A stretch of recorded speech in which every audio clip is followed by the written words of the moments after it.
अम्मा की तेज चीखती हुई आवाज मेरे कानों में पड़ी तो मैंने तकिया उठाकर अपने कानों पर रख लिया। अम्मा की आवाज मुझे सुबह सुबह जगाने की कोशिश करती थी, लेकिन मैं क्या करती। उस टाइम ही तो इतनी मजे की नींद आती थी और ऐसा लगता था जैसे मैं कहीं दूर वादियों की सैर कर रही हूँ।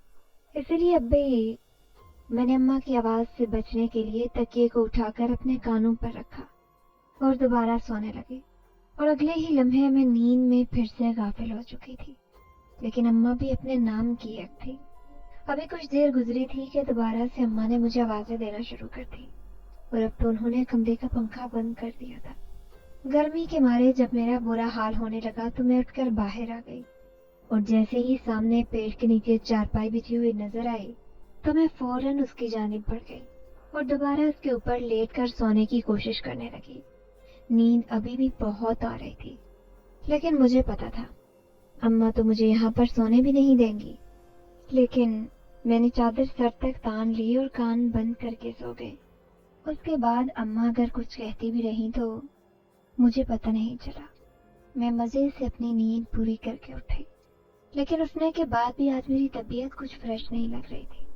आज मेरा जिस्म बहुत दर्द कर रहा था और कंधों और सीने पर एक बोझ सा महसूस हो रहा था। मैं अपने दोनों हाथों से कंधों को दबाते हुए अंदर आई तो अम्मा ने मुझे देखकर मुंह फेर लिया। मुझे मालूम था कि अम्मा नाराज होगी। अम्मा को देर तक सोना पसंद नहीं था और अब तो वैसे भी 11 बज गए थे। वो सुबह सुबह फजर के बाद उठकर सारे काम कर लेती थी, जबकि मैं 11 बजे से पहले नहीं उठती थी। पहले तो हमेशा मैं फ्रेश होती थी, लेकिन आज न जाने क्या हो गया था। जिस्म के दर्द ने तो बुरा हाल कर दिया था। मैं निढाल से अम्मा के पास आकर लेट गई तो अम्मा ने बेसाख्ता मुझे फिर डांटा और कहने लगी, अभी तो सोकर उठी हो, अब दोबारा कमरे में आकर लेट गई हो। आखिर तुम्हें हो क्या गया है? आखिर तुम कब से इतनी सुस्त हो गई हो? मैंने हल्की हल्की आंखें खोलकर अम्मा को देखा और कहा, अम्मा न जाने क्या बात है, आज मुझे नींद बहुत आ रही है और ऊपर से जिस्म का दर्द ये चैन नहीं लेने दे रहा। मेरे कंधे और सर में बहुत दर्द है, मैं क्या करूं? मैंने दर्द से बेहाल होते हुए अम्मा से कहा तो अम्मा कहने लगी, रोज तेरा एक से एक नया बहाना होता है। अब आज ये नया बहाना बनाकर मुझे राम करने की कोशिश कर रही है। क्या मैं तुझे जानती नहीं हूँ? अम्मा गुस्से से कहते वहां से उठ गई और मैं बेबसी से उन्हें देखती रह गई। अब मैं उन्हें क्या बताती कि मैं सच बोल रही हूँ। और इस वक्त मेरा जिस्म वाकई बहुत दर्द कर रहा था। कंधों पर एक ऐसा बोझ पड़ा हुआ है जैसे कि मैंने कोई वजन उठाया हो। ताहम कुछ देर इसी तरह से सुस्ती से लेटे रहने के बाद मैं उठकर बाहर आ गई और नहाने का इरादा किया।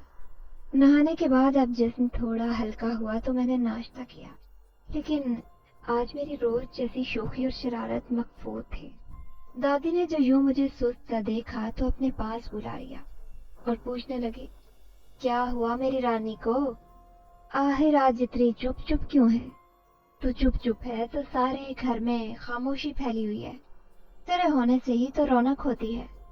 दादी ने प्यार से मेरा चेहरा छूते हुए कहा तो मैं दादी की गोद में सर रखकर लेट गई और कहने लगी, दादी आज जब से सोकर उठी हूँ अजीब सी सुस्ती पूरे वजूद पर छाई है और फिर ये जो कंधों का बोझ है ये चैन नहीं लेने दे रहा। मेरे जिस्म में बहुत दर्द हो रहा है। दादी ने जो ये सुना तो मुख्तलिफ आयात पढ़कर मेरे ऊपर दम की। वक्ती तौर पर मुझे सुकून हुआ और मैं फिर से नींद की वादियों में उतर गई। न जाने कितने वक्त के बाद मेरी आंख खुली, लेकिन जब मेरी आंख खुली तो अम्मा गुस्से से मुझे देख रही थी। मैं नजर चुराती हुई फौरन उठ बैठी। आज न जाने क्या हो गया था, बार बार नींद के झोंके आ रहे थे और वो मुझे इतना बेहाल कर देते कि मुझे कुछ होश ही नहीं रहता। यही वजह थी कि दादी की गोद में सर रखकर जब मुझे सुकून मिला तो मैं फौरन ही सो गई और अब अम्मा को नाराजगी का एक नया बहाना मिल गया था। मेरा नाम आलिया है। अभी कुछ ही दिन हुए हैं मैं 18 साल की हुई हूँ। मैं एक शोख और चंचल शरारती सी लड़की हूँ। घर में टिक कर बैठना तो मुझे गवारा ही नहीं। हर वक्त किसी न किसी शरारत और मस्ती में मसरूफ रहती हूँ। अक्सर जब मेरी सहेलियां आ जाती तो हम सारा घर अपने सर पर उठा लेते जैसे कि तूफान मचाया हुआ है। अम्मा यूं तो अक्सर मुझसे खफा रहते हैं और मुझे समझाती रहती हैं कि लड़कियों को इतना ज्यादा शौक और चंचल नहीं होना चाहिए, लड़कियों के अंदर बुर्दबारी और संजीदगी होनी चाहिए। लेकिन जाने क्यों तुम्हें कब अकल आएगी? अगले घर जब शादी करके चली जाओगी तो क्या कहेंगे कि माँ ने कुछ भी सिखा कर नहीं भेजा। लेकिन मैं अम्मा की बात को चुटकियों में उड़ा देती और यही कहती, अम्मा आप इस बात की टेंशन न लें, मुझे भी शादी करनी ही नहीं है। ये कहकर मैं जोर से कहकर लगाती तो अम्मा नागवारी से मुझे देखने लगती और कहने लगी, कभी जुबान का निकला हुआ सामने भी आ जाता है, सोच समझ कर बोला करो। अम्मा ने नागवारी से मुझे इतना डांटा कि मैं एकदम अपने कहके को ब्रेक लगाकर खामोशी से अम्मा को देखने लगी। ताहम ऐसे किसी भी मौके पर हमेशा दादी मेरा साथ देती। दादी को मुझसे मोहब्बत थी, आखिर मैं उनकी इकलौती पोती थी। हालांकि मेरे 2 भाई और भी थे और वो मुझसे छोटे थे, लेकिन दादी को जो मोहब्बत मुझसे थी वो उन दोनों से नहीं थी। मेरे अब्बा गांव की जमीनों पर खेती बाड़ी करते हैं। उनकी अपनी थोड़ी सी जमीनें थी जिनके ऊपर उन्होंने फसल उगाई हुई थी। यूं साल के साल हमें अच्छा मुनाफा हासिल हो जाता। मेरे दोनों छोटे भाई तो अभी पढ़ रहे थे, जबकि मैंने 10वीं के पेपर दिए थे और अब मैं हर वक्त शरारतें करती रहती। अम्मा तो 10वीं करने के हक में भी नहीं थी। उनका कहना था कि 8वीं के बाद ही बेटी की शादी कर देनी चाहिए। लेकिन वो तो भला हो अब्बा का जिन्होंने मेरा साथ दिया और मुझे 10वीं पास करने दी। मैं तो आगे भी पढ़ना चाहती थी, लेकिन आगे पढ़ने के लिए शहर जाना पड़ता और अम्मा इस बात के हक में कतई नहीं थी कि ना तो वो मुझे शहर भेजकर पढ़ाने पर रजामंद थी और ना ही किसी हॉस्टल में ठहराने पर राजी थी। इसलिए मुझे अपना दिल मारना पड़ा। लेकिन अब मैं भी क्या करती? मेरे मिजाज का हिस्सा था कि मैं शरारती थी और हर वक्त जिंदगी से खुशियां तलाश करती रहती। अम्मा को शायद ये गवारा नहीं था। वो बात बात पर मुझे डपटती रहती और अक्सर मुझे अपने साथ घर के कामों में मसरूफ रखने की कोशिश करती। अम्मा के साथ मैं काम तो करवा देती, काम करवाने का तो मुझे मसला नहीं था, लेकिन मुझे बस एक बुरी आदत थी और वो ये थी कि मैं देर से सोकर उठती। मुझे नींद बहुत आती थी और अक्सर तो मैं कई कई घंटे बेसुध सोई रहती। अम्मा तो हिलाकर मुझे पूछती कि जिंदा भी है कि नहीं। इतनी बेखबरी की नींद न जाने मुझे कैसे आ जाती थी। लेकिन मैं जब सोती तो फिर कई घंटों के बाद ही होश की खबर लाती। हमारा घर यूं तो कच्चा बना हुआ था, लेकिन छतें पक्की थी। सारा सहन कच्चा होने के बायस मेरी दादी ने यहाँ पर जगह जगह पौधे लगाए थे और वो पौधे अब बढ़कर तनावर दरख्त की शक्ल इख्तियार कर गए थे, जिनमें से 2 जामुन के पेड़ थे। जामुन का पेड़ यूं ही दादी ने एक बार जामुन खाकर घुटली दबा दी थी, तो उसके बाद जब ये पौधा बना तो दादी ने उसकी देखभाल करना शुरू कर दी। मेरे साथ साथ जामुन का पेड़ भी बढ़ता गया और यूं आज वो इतना बड़ा बन चुका है कि फल देने लगा। जामुन के पेड़ की हमारे आधे सहन में छांव रहती और उस छांव में बड़ी ठंडक महसूस होती। हम अक्सर वहां पर जाकर बैठ जाते और कई कई घंटे खेलते रहते थे। जब वहां पर फल आता तो अच्छा खासा फल जमा हो जाता तो दादी इर्द गिर्द के इलाकों में भेजकर शुक्रिया वसूल करती। आजकल भी जामुन का खूब फल लाया हुआ था और दादी ने वे खूब टोकरियां भर भर कर गाँव में भेजा था और हमने भी खा खा कर आजकल अपने हाथ और मुंह जामनी किए हुए थे। अम्मा यूं तो मुझे किसी बात पर नहीं डांटती, लेकिन मेरी नींद की वजह से उन्हें बहुत गुस्सा आता था। उनका यही कहना था कि तुम बहुत देर तक घर में नहुसत फैलाए रखते हो, जबकि तुम्हें अच्छी तरह मालूम है कि फजर के बाद हमारी सुबह हो जाती है और हम नमाज अदा करने के बाद अपने कामों में मसरूफ हो जाते हैं। लेकिन ना जाने तुम्हें क्यों समझ नहीं आती कि नमाज के लिए भी नहीं उठती और उसके बाद देर तक सो जाती हो। अम्मा अक्सर मुझे समझाती रहती हैं, लेकिन मैं भी क्या करती। रात को मुझे नींद नहीं आती थी और देर तक जागते रहने के बायस सुबह मेरी आंख नहीं खुलती थी। इसी वजह से अक्सर अम्मा की झाड़ का सामना करना पड़ता। गांव में चूंकि आजकल लोड शेडिंग भी अरूज पर थी, तो अक्सर सुबह के वक्त लाइट चली जाती, तो मैं उठकर बाहर आकर जामुन के पेड़ के नीचे लेट जाती। आज अम्मा ने जब पंखा बंद किया तो मैं फौरन उठकर बाहर आकर लेट गई और जामुन की नरम सी ठंडी छांव में सुकून से सो गई। लेकिन अब जब मैं सोकर उठी तब से मेरी हालत खराब हो रही थी और ऐसा लग रहा था जैसे सर और कंधों के ऊपर भारी बोझ पड़ा हो। मेरी आंखें भी बार बार बंद हुए जा रही थी, जैसे बहुत ज्यादा थकावट हो गई हो। और नींद आकर ना दे रही थी। दादी को जब मैंने ये बताया तो उन्होंने मुझ पर आयात पढ़कर फूंकी। वक्ती तौर पर मेरी तबीयत बेहतर हो गई कि इतने में मेरी सहेली चली आई। ये मेरी बचपन की सहेली थी फातिमा। फातिमा और मैं बहुत गहरी दोस्त थे और हमेशा हर एक बात एक दूसरे से शेयर करते। हम दोनों चूंकि स्कूल में भी इकट्ठे जाते और आते, इसीलिए हमारा प्यार बहनों के जैसा था। फातिमा को अक्सर जब कोई काम होता तो वो मेरे पास आ जाती और जब मुझे किसी चीज की जरूरत होती तो मैं उसके पास आ जाती। अभी भी फातिमा का आना मुझे किसी वजह से ही लग रहा था और वो वजह इतनी हसीन होगी मुझे मालूम नहीं था। फातिमा मेरे घर उस दिन इसलिए आई थी कि उसे मालूम पड़ा था कि 2 दिन बाद गांव में मेला लगने वाला है और फातिमा का कहना था कि मैं और तुम भी मेले पर चलेंगे। हम दोनों एक जैसे कपड़े बनवाते हैं और उस दिन पहनकर खूब मौज मस्ती करेंगे। फातिमा की बात मेरे दिल को लगी और मैंने फौरन हामी भर ली और उसी वक्त अम्मा के पीछे पड़ गई थी कि मुझे भी फातिमा के साथ एक जैसा सूट लेना है ताकि हम दोनों मेले वाले दिन पहनकर खूब मौज मस्ती कर सके। अम्मा पहले तो मना करती रही, लेकिन फिर कहने लगी कि ठीक है, मैं तुम्हें बना कर दूंगी। हम दोनों ने मेले के लिए लाल रंग का लिबास तैयार करवाया और साथ ही चुनरी का दुपट्टा लेकर ऐसे लग रहा था जैसे मैं खुद को हीरोइन समझ रही थी। मैं खुद को आईने में देखती हुई फातिमा का इंतजार कर रही थी। फातिमा ने मेरी तरफ आना था और यहाँ से हम दोनों ने मेले में जाना था। आईने में देखते हुए अचानक मुझे ऐसा महसूस हुआ जैसे मेरे पीछे कोई खड़ा है। एक खौफ का करंट मेरे पूरे वजूद में दौड़ गया। मैंने हल्के से गर्दन घुमाकर पीछे देखा तो वहां कुछ नहीं था। मैंने लापरवाही से यही सोचा कि शायद मुझे वहम हुआ है। मैं दोबारा अपने लिबास की तरफ तवज्जो करते खुद को आईने में देखने लगी, लेकिन एकदम फिर से ऐसे महसूस हुआ जैसे पीछे से कोई गुजरा है। क्या मैंने फौरन गर्दन घुमाकर देखा, लेकिन वहां पर अब कोई नहीं था। मुझे घबराहट होने लगी। मैं फौरन कमरे से बाहर आ गई। शायद मेरे चेहरे से भी मेरी घबराहट आया थी कि अम्मा मुझसे पूछने लगी, क्या हुआ है तुझे आखिर? तू ऐसे घबराई हुई क्यों लग रही है? अम्मा की तरफ देखते हुए मैंने कहा, नहीं कुछ नहीं अम्मा, कुछ नहीं हुआ। अम्मा को तो मैंने टाल दिया, लेकिन अपने दिल में मौजूद उस खौफ और वहम को मैं खत्म नहीं कर सकी। इतनी देर में फातिमा आ गई और हम दोनों अम्मा को बताकर मेले की तरफ निकल आए। मेले में तरह तरह के झूले और खाने पीने के चटपटे स्टॉल देखकर मैं वक्ती तौर पर बहल गई और अपनी मनपसंद चीजें देखने लगी। मैं और फातिमा उस वक्त ज्वेलरी के स्टॉल पर खड़े थे और मैं मुख्तलिफ तरह के कांटे और अंगूठियां देख रही थी कि इतने में फातिमा को सामने गोलगप्पू वाला नजर आया। वो मुझे बताकर गोलगप्पे लेने चली गई, जबकि मैं अभी भी अंगूठियां हाथ में पहन पहन कर देख रही थी कि इतने में मुझे अपने पीछे से आवाज सुनाई दी, ये वाली अंगूठी अच्छी लग रही है, पहन लो। मैंने एकदम पलट कर देखा तो वहां पर एक बड़ा खूबसूरत सा जवान आदमी खड़ा था। उसके चेहरे पर हल्की हल्की दाढ़ी थी, रंग गोरा सफेद था और चेहरे पर एक नरम सी मुस्कुराहट थी। मैंने आज से पहले कभी इतना खूबसूरत मर्द नहीं देखा था।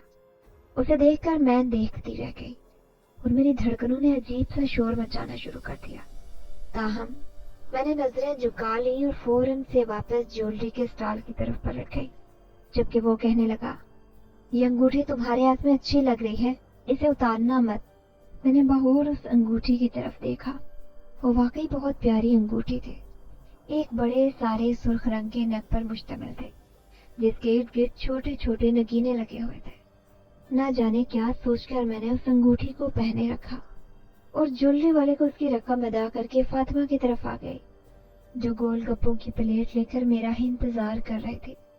फातिमा तो बड़ी रुग़बत से गोलगप्पे खा रही थी, लेकिन ना जाने क्या बात थी, उस वक्त मेरा दिल जैसे हर शे से उचाट हो गया था और मेरी निगाहें बार बार उस खूबसूरत आदमी को ढूंढ रही थी जिसने मुझे ये अंगूठी लेने का मशवरा दिया था। लेकिन वो मुझे कहीं भी दिखाई नहीं दिया। शायद मेले की भीड़ में कहीं गुम हो गया हो। इसी वजह से मेरा दिल कहीं नहीं लगा और मैंने फातिमा को जल्दी जल्दी घर जाने के लिए कहा। फातिमा हैरत से मेरी तरफ देखने लगी और गुस्से से कहने लगी, जबकि मैंने तुम्हें कहा था कि हम देर तक घूमेंगे फिरेंगे, अब तुम इतनी जल्दी जाने का शोर क्यों मचा रही हो? मुझे नहीं अभी घर जाना। घर जाकर अम्मा ने काम करवाना शुरू कर देना है, मैं भी यहाँ पर और मजे करना चाहती हूँ, फातिमा ने नरूठेपन से कहा। तो मैंने उसे कहा, ठीक है, तुम यहाँ पर रुक जाओ, मेरी तबीयत ठीक नहीं है, मुझे घर जाने दो। मैंने फातिमा से कहा तो वो चंद लम्हे मेरी तरफ देखती रही, फिर जैसे बददिली से बोली, ठीक है, मैं भी तुम्हारे साथ चलती हूँ। ये कहकर हम दोनों ने मेले से बाहर गांव के रास्ते पर कदम बढ़ा दिए। उस वक्त चूंकि चहल पहल थी, कुछ लोग मेले की तरफ आ रहे थे और कुछ घरों को वापस जा रहे थे। हम दोनों सहेलियां भी खामोशी से वापस जा रही थी। ना जाने क्यों वापसी का सफर मुझे बड़ा तवील लग रहा था और उस वक्त मुझे अपने दिल में अजीब सी घबराहट महसूस हो रही थी। मैं हर थोड़ी देर के बाद पलटकर देखती। कभी कभी ऐसा लगता कि जैसे मेरे पीछे कोई चलता आ रहा है, लेकिन यह सिर्फ मेरा वहम था। मुझे अपने पीछे कोई भी दिखाई नहीं दिया, जबकि फातिमा मुसलसल मुझे कह रही थी, आखिर तुझे हो क्या गया है? तू तो हमेशा सारा दिन मेले पर गुजार कर भी खुश नहीं होती, आज तो इतनी जल्दी वापस पलट रही है, क्या बात है? फातिमा बार बार मुझसे सवाल कर रही थी, जबकि मैंने उसे यही कहा कि न जाने क्या हुआ है, मेरी तबीयत कुछ ठीक नहीं है, जैसे ही तबीयत संभलेगी फिर वापस आ जाएंगे। मैंने फातिमा का दिल रखने की खातिर उससे कहा, लेकिन ये तो मुझे भी मालूम था कि अब अम्मा दोबारा वापस नहीं आने देंगी। घर आकर मैं सुस्ती से अपने कमरे में जाकर लेट गई। फातिमा तो रास्ते से ही अपने घर चली गई थी। उसका मूड आज सख्त खराब हो गया था, क्योंकि वो अभी मेले में घूमना चाहती थी, लेकिन मेरी बदौलत उसे वापस आना पड़ा और अब वो मुझसे नाराज होकर घर गई थी। मैंने अभी फातिमा की फिक्र नहीं की, क्योंकि उसे तो मैं किसी तरीके से मना लूंगी, लेकिन अभी उस वक्त मुझे उस लड़की का ख्याल बार बार आ रहा था और हाथ में पहनी हुई अंगूठी बार बार उसका ख्याल दिला रही थी। न जाने क्यों मैं उसके बारे में सोच रही थी। वो लड़का खूबसूरत था, दिखने में जवान था और पढ़ा लिखा था। आज से पहले कभी गांव में उसे नहीं देखा। न जाने किसके घर मेहमान आया था, लेकिन उस वक्त मैं उसके बारे में सोचती न जाने कब नींद की वादियों में उतर गई। मुझे कुछ खबर नहीं हुई, लेकिन अचानक ही सोने के दौरान ही मुझे किसी की मौजूदगी महसूस हुई, तो मैं एकदम से बदक कर उठ बैठी। घबराहट में इधर उधर देखा तो कमरे में कोई भी नहीं था, लेकिन अभी भी मुझे ये एहसास दिल में शिद्दत पकड़ रहा था कि यहाँ पर कोई मौजूद था। मुझे साफ पता चल रहा था कि मेरे करीब कोई बैठा हुआ था। कौन था कौन नहीं ये बात तो मैं नहीं जानती, लेकिन अपने उस एहसास को मैं झुठला नहीं सकती थी। यही वजह थी कि घबराहट के आलम में मैं फौरन बाहर निकल आई और अम्मा को आवाज देकर कहने लगी, अम्मा, मेरे कमरे में आप आई थी? अम्मा कहने लगी, अरे मुझे क्या जरूरत पड़ी है महारानी साहिबा की नींद खराब करने की, मैं तुम्हारे कमरे में क्यों आऊंगी? मैं अपना दिल महसूस कर रह गई और दादी की तरफ चली आई। दादी, आप मेरे कमरे में आई थी? दादी कहने लगी, नहीं तो, मैं तो नहीं आई। क्यों, क्या हुआ? दादी ने जवाब देते हुए मुझे पूछा तो मैंने कहा, दादी पता नहीं, मैं सो रही थी, लेकिन मुझे एक अजीब से एहसास ने उठने पर मजबूर कर दिया है। मुझे ऐसा महसूस हुआ जैसे कमरे में कोई बैठा हुआ था, इसीलिए तो आपसे पूछ रही हूँ। मैंने दादी से कहा तो दादी ने लापरवाही से जवाब देते हुए कहा, ये सिर्फ तेरा वहम है और कुछ भी नहीं है, कमरे में तो कोई भी नहीं गया। दादी ने तो कह दिया, लेकिन ना जाने क्यों मेरे दिल में अभी भी ये बात जड़ पकड़े हुए थी कि कमरे में कोई था। मेरी तबीयत को छाई हुई सुस्ती अब कुछ कम तो हो गई थी, इसलिए मुझे फातिमा का ख्याल आया तो मैं दादी को बताकर उसके घर चली आई। वो अभी भी मुंह बिसोरे हुए अपनी अम्मी के साथ मशीन लगाकर कपड़े धुलवा रही थी। उसे देखकर मेरी हंसी छूट गई, जबकि उसने गुस्से से मुंह ही परे कर लिया। मैं जानती थी कि उसका मूड खराब होगा, उसे इस बात का गुस्सा होगा कि मैं उसे मेले से जल्दी लेकर आई हूँ और अब कपड़े धोना पड़े। ताहम मैं फौरन उसके साथ जा लगी और उससे कहा, फातिमा, मुझे माफ कर दो, मेरी तबीयत ठीक नहीं थी इसीलिए वापस आ गई। मेरे माफी मांगने पर उसका दिल फौरन पिघल गया और कहने लगी, अच्छा कोई बात नहीं, मैं तुमसे नाराज थोड़ी हूँ। फातिमा फौरन मान गई और मैं काफी वक्त फातिमा के साथ लगकर कपड़े धुलवाती रही। घर आई तो अम्मा को न जाने कैसे खबर हो चुकी थी कि मैं फातिमा के साथ कपड़े धुलवा रही थी। अम्मा ने मेरी वो क्लास ली कि मुझे अगली पिछली सारी क्लासें भूल गई। ताहम आज मजबूरी थी कि मैं खामोशी से अम्मा की बातें सुनती रही। और फिर बावर्ची खाने में आकर रोटियां बनाने की तैयारी करने लगी, क्योंकि अम्मा का मूड सिर्फ इसी बात से अच्छा हो सकता था। मैं अम्मा के काम बिना कहे कर देती।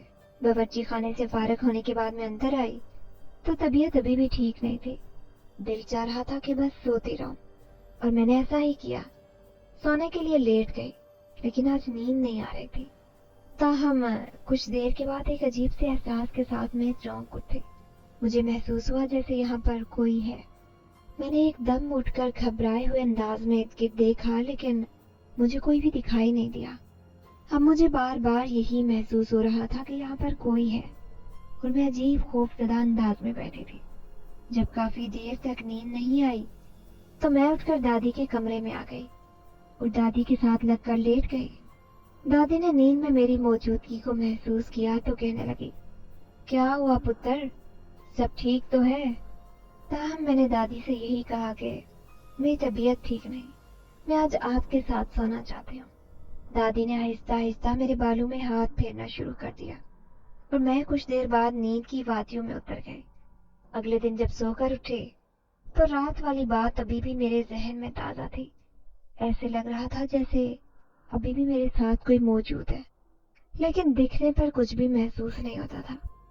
ताहम मुझे ये बात चौंका रही थी, खौफजदा कर रही थी, और मैं घबरा रही थी। इसीलिए बाहर सहन में दादी के पास जामन के पेड़ के नीचे रखी हुई चारपाई पर बैठ गई और दादी से बातें कर रही थी कि अचानक मेरी नजर सामने मुंडेर की तरफ उठी। तो ये देखकर मेरे पैरों तले से जमीन सिरक गई कि सामने वही नौजवान खड़ा है, वही जो मेले में मुझे मिला था।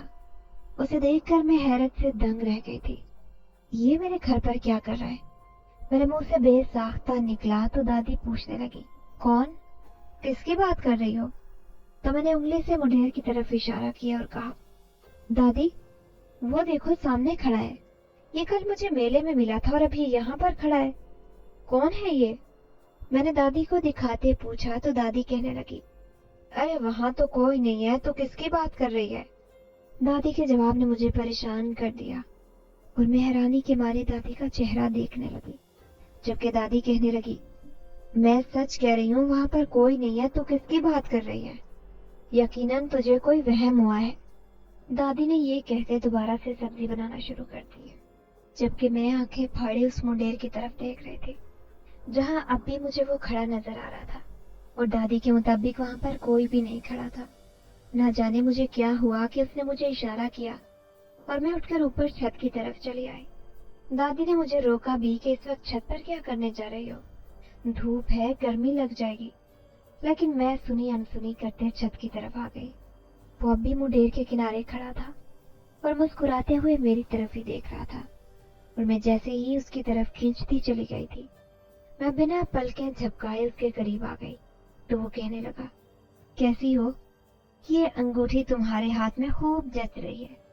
उसने ये कहते हुए मेरे हाथ में मौजूद अंगूठी की तारीफ करते कहा तो मैं मुस्कुरा भी नहीं सकी।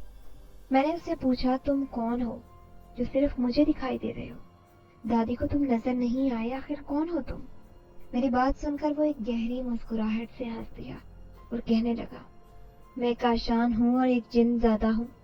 मैं उस जामन के दरख्त पर रहता हूँ, तुमसे मोहब्बत करता हूँ। उसकी आवाज और उसकी बात सुनकर मेरे पैरों तले से जमीन निकल गई और मैं इतनी खौफजदा हुई कि छत पर टिक नहीं सकी और फौरन भागते हुए नीचे आकर खुद को कमरे में बंद कर लिया। मुझे यकीन नहीं आ रहा था कि वो एक जिन ज़्यादा है। वो इतना खूबसूरत था और दिखने में इतना प्यारा था कि मुझे यकीन ही नहीं हो रहा था कि वो एक जिन ज़्यादा हो सकता है। मैं हैरान रह गई और खौफजदा भी थी, और उसी परेशानी की वजह से शाम तक मैं फिर से बुखार में मुब्तला थी और मुझे उस हालत में देखकर दादी के हाथ पैर फूल गए थे। परेशान तो अम्मा भी थी, इसीलिए भागम भाग डिस्पेंसरी से मेरे लिए दवा लेकर आ गई, लेकिन वो दवा खाकर भी मेरा बुखार नहीं उतरा था और मैं नींद बेहोशी के आलम में थी और बार बार यही कहे जा रही थी, दादी काशान को यहाँ से भेज दो, दादी काशान मुझे तंग कर रहा है, दादी से यहाँ से भेज दो। मैं बार बार यही कहे जा रही थी। अब मुझे नहीं मालूम कि दादी को समझ आ रहा था या नहीं, लेकिन मेरी नींदें काशान ने हराम कर दी थी। अगले दिन जब मेरी तबीयत थोड़ा संभली तो दादी ने पूछा, आलिया تو بار بار نیند میں کاشان کا نام لے رہی تھی. کون ہے یہ؟ ہم کسی کاشان کو نہیں جانتے تو پھر تو کیسے جانتی ہے؟ آخر کاشان کا تیرے ساتھ کیا لینا دینا ہے اور وہ کیوں تجھے تنگ کر رہا ہے؟ تو کیوں اس سے اتنی خوفزدہ ہے؟ دادی نے مجھ سے ڈھیروں سوال کر دیے. دادی کے منہ سے کاشان کا نام سن کر میں خود حیران رہ گئی. مجھے اس بات کی خبر ہی نہیں ہوئی تھی کہ میں نیند میں بڑبڑا رہی تھی. اب جب دادی نے مجھے کاشان کے بارے میں پوچھا تو میں نے انہیں سب کچھ سچ بتا دیا، جسے سن کر دادی خود بھی بہت حیران ہوئی اور اس سے زیادہ وہ پریشان ہو گئی تھی. اور پھر میرا بخار کم ہونے کا نام نہیں لے رہا تھا. دادی نے اگلے ہی دن گاؤں کے عامل بابا کو بلوا بھیجا تو اماں تو حیران پریشان تھی کہ آخر دادی یہ کیا کرتی پھر رہی ہے، اور باقاعدہ وہ دادی سے اس بات پر الجھ بھی پڑی. جبکہ دادی کہنے لگی کہ میں جو کر رہی ہوں بالکل ٹھیک کر رہی ہوں. مجھے پتا ہے عالیہ کی طبیعت کیسے ٹھیک ہوگی، تم میرے معاملے میں مت بولو. لیکن اماں غصہ کر گئی. ان کا کہنا تھا کہ عالیہ کو صرف بخار ہے، آپ نہ جانے کیوں اس عامل کو بلوا بیٹھے ہیں. وہ کتنے روپے لے گا اور الگ سے ہمیں مختلف باتیں کر کے پریشان کر دے گا. لیکن دادی کہنے لگے تم کچھ بھی نہیں جانتی. اگر تمہیں ذرا بھی اپنی بیٹی کی طبیعت کا اندازہ ہوتا تو تم یہ بات کرتی. اور پیسوں کی تم فکر مت کرو، وہ میں جانوں میرا کام جانے. دادی کے کہنے پر اماں پریشان ہو گئی اور پوچھنے لگی آخر ایسی کیا بات ہے جو مجھے نہیں معلوم. اور پھر دادی نے اماں کو وہ سب کچھ بتا دیا اور کاشان کے بارے میں ساری حقیقت اماں کو بتائی. تو دادی بھی بے حد پریشان ہو گئی اور رونے لگی. جبکہ دادی کہنے لگی تم پریشان مت ہو، مجھے یقین ہے کہ وہ عامل بابا اس کا ضرور حل نکالے گا، تم پریشان مت ہو. دادی نے اماں کو تسلی دے دی تھی لیکن خود ان کی اپنی حالت بری تھی. وہ نہیں جانتی تھی کہ آخر اب کیا ہوگا. کاشان واپس جائے گا یا نہیں جائے گا، میں ٹھیک ہوں گی یا نہیں ہوں گی، یہ بات دادی کو پریشان کر رہی تھی. اور پھر اسی شام وہ عامل بابا گھر چلے آئے. گھر آنے کے بعد جیسے ہی وہ صحن میں پہنچے ایک دم سے میری طبیعت بگڑنے لگی. میں زور زور سے چلانے لگی. ایسا لگ رہا تھا جیسے میں کسی تکلیف میں مبتلا ہوں. دادی اور اماں مجھے اس حالت میں دیکھ کر بے حد پریشان ہو گئی.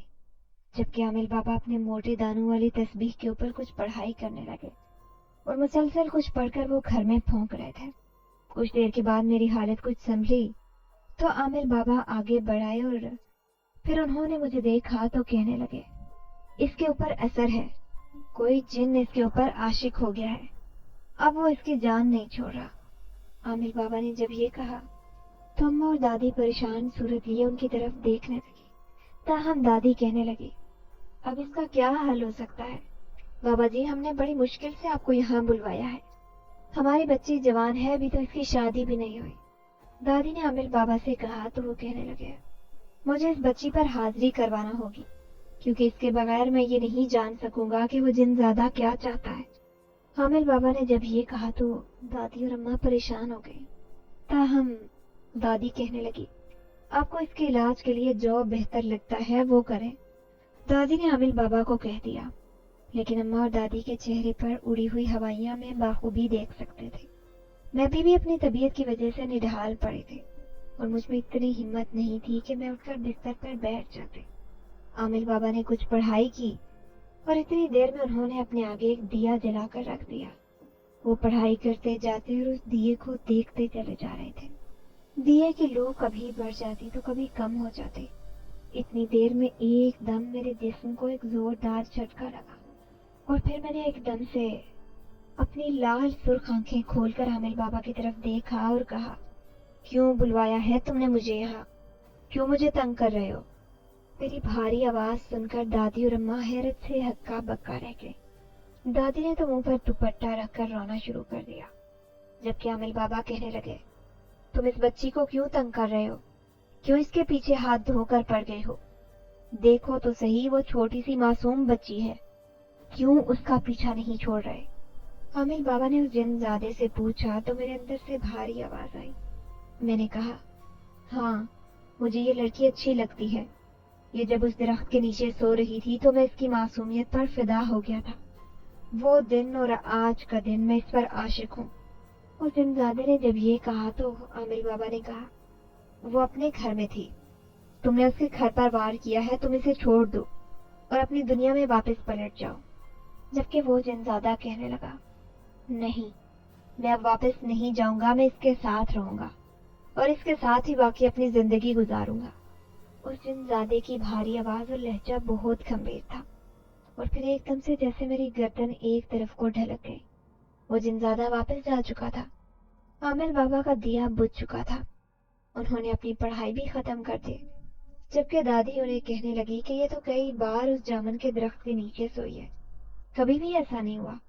वो दरख्त तो हमारे घर में कब से लगा हुआ है और हम हमेशा उसी के साए में बैठते हैं, फिर अब ऐसा क्यों हुआ है? दादी ने परेशानी से पूछा तो आमिर बाबा कहने लगे, इससे पहले ये बच्ची छोटी थी। जन्नात उमूमन 18 साल के बाद की उम्र की लड़कियों पर आशिक होते हैं और फिर जब एक बार उनके जिस्म की खुशबू को महसूस कर लें तो उनकी जान नहीं छोड़ते। यही वजह है कि ये जिनज़ादा उस लड़की पर आशिक है। उसने भी इसके जिस्म की खुशबू को महसूस कर लिया है। इस लड़की की उम्र क्या है?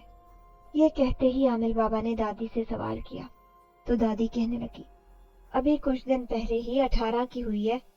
यह सुनकर आमिर बाबा कहने लगे, यही वजह है कि वो जिनज़ादा इतनी आसानी से इसके ऊपर आशिक हो गया है और अब इसकी जान छोड़ने को तैयार नहीं है। लेकिन आप फिक्र न करें, मैं इसका कोई न कोई हल ढूंढ निकालूंगा और फिर दोबारा कभी यहाँ पर पलट कर नहीं आ सकेगा। आमिर बाबा ने ये कहते हुए अपना सामान उठाया। दादी ने उन्हें कुछ रकम देना चाही, लेकिन उन्होंने मना कर दिया और कहने लगे, नहीं, मैं रकम नहीं लूंगा। ये कहकर आमिर बाबा बाहर की तरफ बढ़ गए। ताहम दादी और अम्मा के चेहरे पर परेशानी और मुसीबत साफ दिखाई दे रहे थे। आमिर बाबा मेरे लिए एक तावीज लेकर गए थे जिसे अम्मा ने मुझे पहना दिया था, लेकिन वो तावीज पहनने के बावजूद मेरी तबीयत कुछ ठीक नहीं हो रही थी। मैं अभी निडाल सी पड़ी थी। न जाने क्या बात थी, आखिर मेरे साथ ये सब क्यों हो रहा था। मैं शिद्दत से बैठकर रोने लगी। दादी मेरे पास आ गई और उन्होंने मेरा सर अपनी आगोश में रख लिया और मुझे तसल्ली देने लगी। लेकिन इस सारे वाकये ने मेरी हिम्मत और ताकत निचोड़ कर रख दी थी और मेरी सारी शोखी जैसे खत्म होकर रह गई थी। आजकल तो मैं खामोशी से अपने कमरे में पड़ी रहती। हैरत की बात ये थी कि 2 दिन से फातिमा भी नहीं आई थी। मैंने दादी से उसके बारे में पूछा तो दादी कहने लगी, मुझे तो मालूम नहीं, ना जाने क्या बात है, वरना वो तो तुम्हारे बगैर एक दिन भी नहीं गुजारती। मैं खुद भी उसी वजह से परेशान थी। इसीलिए मैंने दादी से कहा कि छोटे भाई को बेचकर उसे भुलवा दें, मैं उससे मिलना चाहती हूँ। मेरी बात सुनकर दादी ने सर हिला दिया और मेरे छोटे भाई को भेजकर फातिमा का पता करवाने के लिए कहा। मैं फातिमा के इंतजार में बैठ गई। मुझे बेचैनी सी हो रही थी कि आखिर वो 2 दिन से क्यों नहीं आई और ना ही उसने मेरी खबर ली। क्या मुआजरा हो सकता है? मुझे इस बात की परेशानी थी, लेकिन हैरत तो तब बढ़ गई जब मेरा भाई वापस आ गया और उसने आकर जो कहा वो सुनकर मुझे अपने कानों पर यकीन नहीं आया। भाई ने आकर मुझे बताया कि फातिमा की अम्मा ने कहा है कि मेरी बेटी उस घर में नहीं जाएगी क्योंकि आलिया के ऊपर जिन्नात का साया है और जब तक आलिया के ऊपर से जिन्नात खत्म नहीं हो जाते तब तक मेरी बेटी वहां पर नहीं जाएगी। ये ना हो कि उसके ऊपर भी जिन्नात आशिक हो जाए और उसकी जिंदगी खराब हो जाए।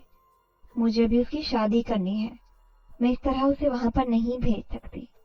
अपने भाई के मुंह से ये सब जानकर मुझे हैरत का शदीद झटका लगा। मुझे यकीन नहीं आ रहा था कि फातिमा की माँ, जो हर वक्त मुझे बेटी बेटी कहती रहती है, वो मेरे बारे में ऐसे बात करेगी। मैं गहरे दुख में मुब्तला हो गई और खामोशी से अपने कमरे में जाकर लेट गई। दादी को भी इस बात का बहुत सदमा लगा। उन्हें तो जैसे यकीन ही नहीं आ रहा था कि उनकी आलिया के बारे में कोई ऐसी बात भी कर सकता है, और मुझे इस बात का यकीन नहीं हो रहा था कि मेरी और फातिमा की दोस्ती इस तरह खत्म हो जाएगी। मैं कमरे में आकर रोने लगी और रह रहकर मुझे खुद पर गुस्सा आने लगा कि आखिर क्या जरूरत थी मुझे उस दिन उस दरख्त के नीचे सोने की। अम्मा ने उठा दिया था तो मैं चुप करके उठ जाती। क्या जरूरत थी इतनी देर सोने की? अम्मा सही कहती थी, ज्यादा देर तक सोने से नुकसान होता है, और अब मैंने अपनी जिंदगी में नुकसान लिख लिया था। इससे बढ़कर और क्या हो सकता था? एक जिन ज्यादा मुझ पर आशिक था और मेरी सहेली मुझसे मिल नहीं सकती थी। मेरे लिए ये बात बर्दाश्त के काबिल नहीं थी और मैं सिसकियां भरते हुए रोती जा रही थी। इतनी देर में अम्मा कमरे में चली गई। उन्होंने जो यूं मुझे रोते देखा तो पूछने लगी, आलिया क्या हुआ, ऐसे क्यों रो रही हो? मेरे दिल को कुछ हो रहा है। अम्मा ने परेशानी से मुझसे दरियाफ्त किया तो मैं एकदम उनके गले लग गई और फिर रोते रोते अम्मा से माफी मांगी और कहा, अम्मा मुझे माफ कर दें। अगर उस दिन मैं आपकी बात मान लेती और उठकर बैठ जाती तो आज मेरे साथ ये सब कुछ ना होता। मैंने आपकी बात नहीं मानी और अल्लाह ने मुझे कैसे सजा दी।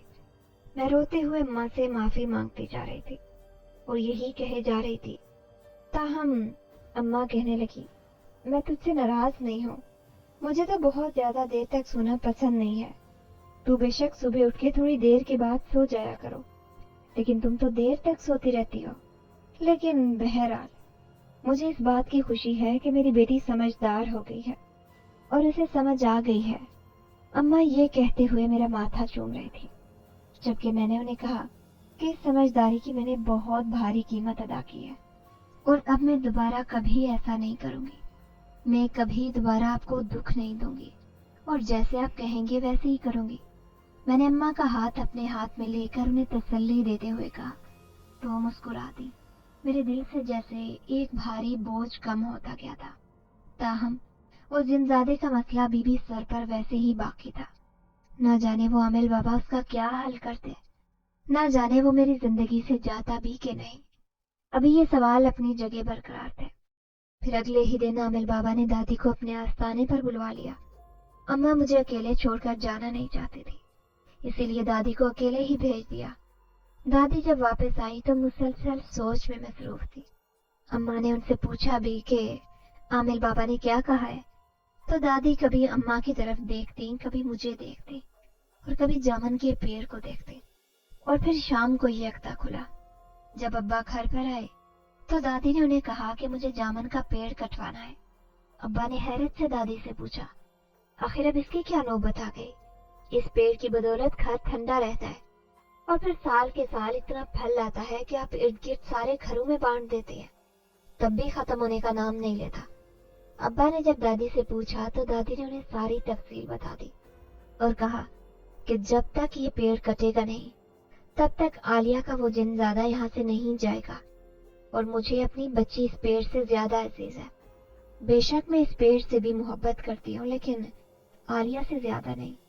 दादी ने एक मुश्किल फैसला करते हुए अब्बा से कहा तो अब्बा भी खामोश हो गए और अम्मा भी परेशान सी हो गई, क्योंकि ये पेड़ सभी को पसंद था और जितना घना और सायादार था सब उसके नीचे बैठकर अपने कई काम निपटा लेते। और अब जब ये यहाँ से कट जाता तो ना जाने हमारा घर कैसा लगता।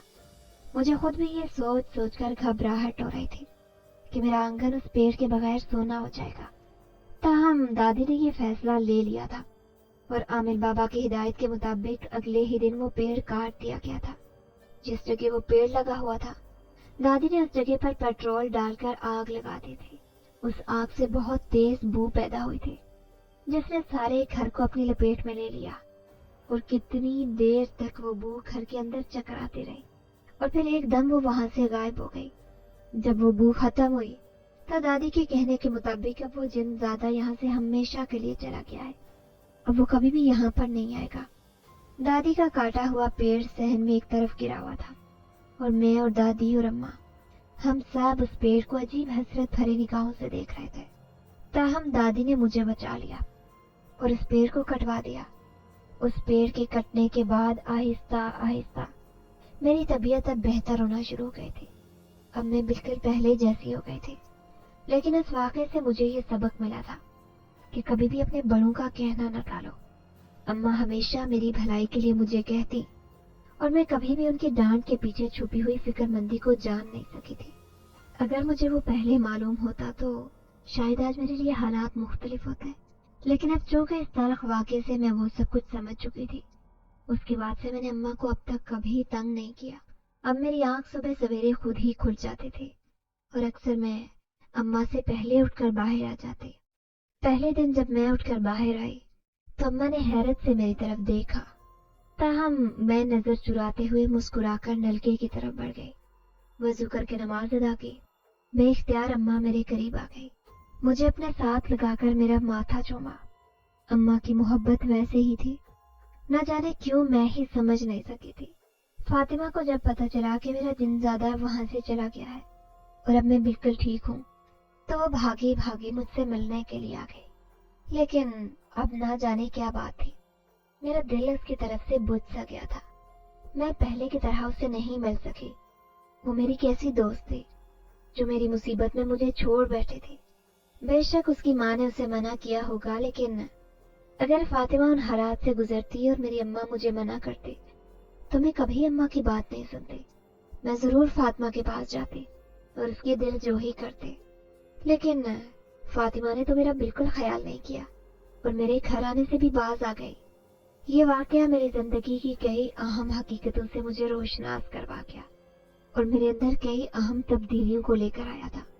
शुक्र है उसके बाद से दोबारा कभी वो जिनज़ादा तो पलट कर नहीं आया और ना ही मुझे कहीं दिखाई दिया।